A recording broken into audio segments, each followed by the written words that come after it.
Okay, so it's RCB versus Punjab Kings, and this is at RCB's home. So far, we've seen this trend of all these home matches being won by the home teams, and it happened again. It happened again.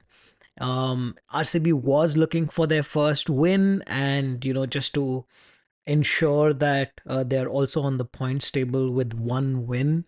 Losing that first match probably made them feel like crap. And on the other hand, Punjab Kings, they had a great start. They had a really great start, and I'm sure they wanted to assert some sort of dominance, and stay ahead in the points table. But obviously, that did not happen. And let's see what happened, first of all, as in to start with, Punjab Kings batting order.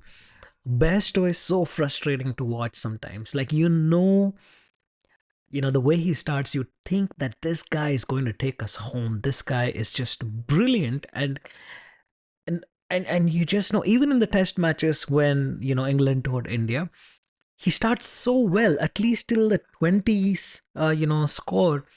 This guy is just excellent, right? And suddenly, I don't know what happens. It all goes to the shitter. As in, uh, it's you just know him. If you watch some of the best or famous innings, you know what I mean.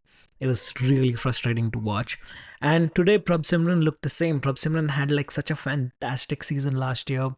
He's this new up and coming batsman in India. I think last year he even scored a century. And this year does seem like he's improved. He seemed like he's playing slightly better, but today's match, you, you have to give it to Maxi for taking that wicket. In fact, Maxi didn't even want to bowl. I mean, I think there was this player microphones that was hooked up, and he was saying to the commentators that that's what Cam Green is here for. He should bowl and not me. But somehow Maxi gets the wicket, and he actually got two wickets, so that's great. And look at the other batters, right? Dhawan is missing his 50. He's somehow slowing down. Sometimes I want to pick the brains of these people to see like what happens, after like the first 12 balls or 13 balls. He slows down. This has been the trend. This is what people have been talking about for a very long time. After some time, Dhawan somehow slows down. And, after that, Maxi got like back to back wickets and very important ones. And there you go. And as soon as Dhawan was gone, actually, I was kind of relieved because, you were getting Jitesh Sharma and Shabazz, and they kind of saved Punjab Kings, you know, uh, in a way. I mean, of course, they're the team, and they were expected to perform in that way. I wish they had touched like, a slightly higher mark, maybe 190, because everybody was saying, "Oh, it's the Bangalore pitch. 190 is a great score," but somehow that didn't happen. And Punjab Kings could have been worse. Punjab Kings could have been worse if it wasn't for Shabazz, who really scored really quickly. And this was definitely not an ordinary pitch for Bangalore, right? Like I was expecting a much higher score. This was spinning, it was slowing down, it was skidding. Generally, Bangalore pitches can be very fast and very bouncy, very easy to bat on, but this one, it just didn't seem like your standard Bangalore pitch, and that was good. To be fair, like looking at RCB's bowling lineup, I think they did extremely well today. Especially the few overs. A lot of people actually gave very little runs. Like Alzari Joseph and Yash Dayal, they seemed like a very tight combination. They kept their lens very tight. They didn't give away too many runs. Let's see. I mean, Siraj got like a um, really good 2 wickets today. Punjab Kings definitely struggled with the batting, but they somehow just managed that 176. I wish they'd gotten at least 180, moral victory. But I was also thinking that maybe 190 was a better score on a Bangalore pitch. So I didn't know, was it the pitch this time or was it the bowlers? I think it's a combination of both. Definitely not your typical Bangalore pitch that you see on a general basis, but also at the same time, I think RCB's bowling lineup is looking tighter. I think Mohammad Siraj got like 2 wickets. Maxi got 2 wickets back to back. They just conceded like what, 26 and 29 runs.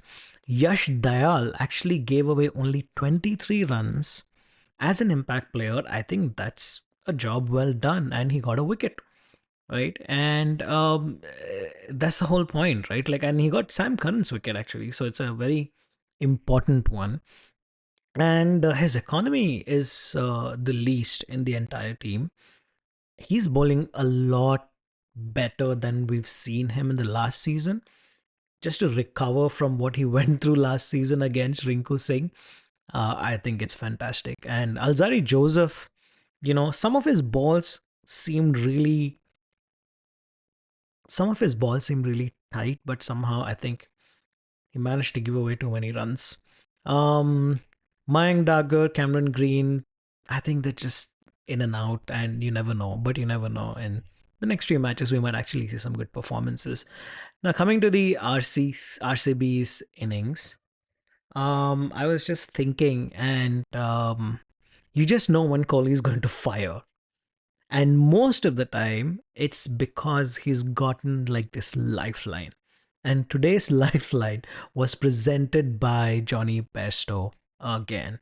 Frustrating. It was a tough catch. I wouldn't say was an easy one, but that catch cost them a lot. I think he immediately went three more fours after that. The missed catch was a four, and three more fours after that. So that's 16 runs in the first over. Apparently, that's one of the most productive first overs in RCB's history. And of course, it came from our, honorable Virat Kohli. And you just know when he's going to attack his bowler. His body language changes, the intensity in his eyes increases. He's looking like a beast ready to prowl. Nothing you can do at that time to stop this man. And with that, he's back to his normal routine and goes on to score like 77 runs. Um, so yeah, I mean, not just that, I think Chahar didn't drop him. There was another really good one at mid wicket or mid off or one of those. But Chahar was almost flat in the air trying to get a hold of that catch. He couldn't. But so that's two chances. I think that was at 40. When Kohli was at 40, that's when another chance, let's say, for now. And that's it. After 10 hours, I just knew Kohli's going to take it home. It was very, very evident. His wicket was a surprise. Generally, he doesn't give away his wicket like that, and he accepted. I think I was watching his post match presentation, and he accepted, saying that I shouldn't have played that shot, kind of thing. But anyway, Lomro's cameo put RCB back in the mix, and finally, Dinesh Karthik is back. Last year, I saw so many people complain about him, and maybe rightly so. I didn't think he deserved that. Like, the guy struggled last year big time, but 2 matches, Dinesh Karthik is here to finish. He's playing his role as a finisher, and just okay. So at some point, especially I think after Virat Kohli's wicket, and I thought Punjab Kings had it, because after King Kohli's wicket, there was Rajat Patidar. Brar takes his wicket. What a great ball! And absolutely identical was Glenn Maxwell's wicket with the same ball, right? Like, I just knew at this point they had it. And Anuj Rawat's wicket, Karan bowls a beautiful one, LBW, umpire's call, and he's gone. And I knew they had it. Punjab Kings just had it. It wasn't, I mean, Arshdeep had a bad over, it happens. But if it wasn't for Arshdeep's over, I think Punjab Kings could have won this match. And Punjab Kings lineup again this year is looking extremely good. Like they have Rabada and Brad, both are gold standard bowlers, and they're looking in good form. Karan and Arshdeep, seem to be slightly falling behind, maybe a little rusty. I hope they can get back into the groove. And Punjab Kings actually have a good team this year. And you can go back and look at Brad's wickets over and over again, like as in Patidar and then Maxi, literally the same ball hitting back at the stumps. And I thought Punjab Kings just had them at home. The crowd was silent, and the Punjab Kings, the players were on fire at some point. And then comes in Lomror, the fantastic cameo, single digit balls, double digit runs, and that's how it's done. And DK's DK's finishing touches, and it takes RCB home. I love it when Harsha asked him some stupid question. And by the way, Harsha Bogle is just sounding too overexcited all the time. I don't understand what the hell the issue is. And not just Harsha, right? Like the commentators are generally way too excited. I don't know if the broadcasters told them to do that, but it just seems extremely weird and absolutely cringe. In fact, I have another one to talk about, which I thought was extremely unprofessional and just plain disgusting. Murli Karthik, in reference to Yash Dayal, how he was being transferred. I mean, he's being traded from GT to uh, RCB. He actually called him trash. His literal quote was, someone's trash is somebody else's. One man's trash is another man's treasure.